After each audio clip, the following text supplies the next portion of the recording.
MWSS tiniyak ang sapat na supply ng tubig sa kabila ng tuloy-tuloy na pagbagsak ng tubig sa Angat Dam.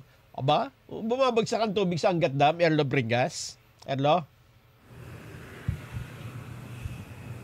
Kuya Nelson, Kuya Jen, tiniyak ngayon nagpabunuan ng Metropolitan Water Works and Sewerage System o MWSS na sapat pa rin ang supply ng tubig sa kabila nga yan ng tuloy-tuloy na pagbaba ng level nito sa Angat Dam.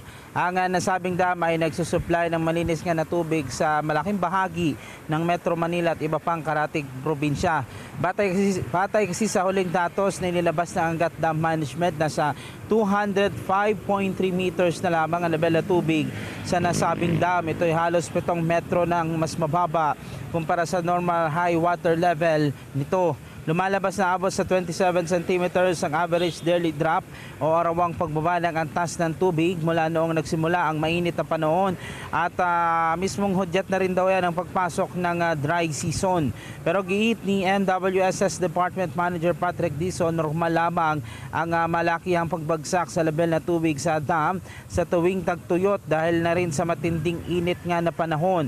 Sa katunayan ay inasa namang magpapatuloy ito hanggang second half ng kasalukuyang taon. Una na rin tiniyak ng National Water Resources Board na mabibigyan ng Metro Manila ng sapat na water allocation. 70% naman ng potable water na kinukonsumo sa Metro Manila ay nagmumula sa Angat Dam habang sinusuplayan din ng dam ang kabuang 25,000 hektarya ng mga sakahan sa mga probinsya ng Bulacan at Pampanga.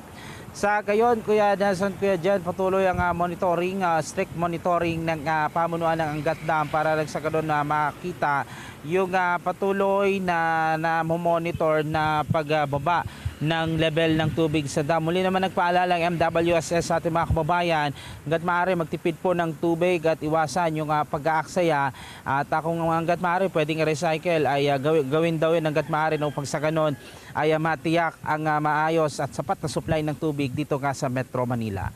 Yan muna latest mula rito sa Quezon City, Erlo Bringas para sa 100% balita. Bawat araw, mga gaano daw ba kalaki ang binabagsak, Erlo?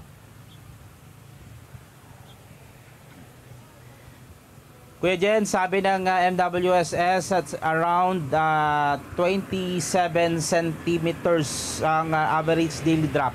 Ayun. Nung Angat Dam dahil nga sa kasalukuyang init na panahon o epekto ng init ng panahon, Kuya Jen. Ayun, 27 centimeters. Kasi nung isang araw, ang balita, 2 metro, Nelson eh. Eh, ang laki nun. Yung ang taas. Kung 2 metro, parang biglang Ubus bagsak kagad yun. yan. Ubus So, kagad. centimeters pala ang, ang sukat, Erlo. Hindi metro. Yes, Kuya Jen, centimeters, sabi ng MWSS.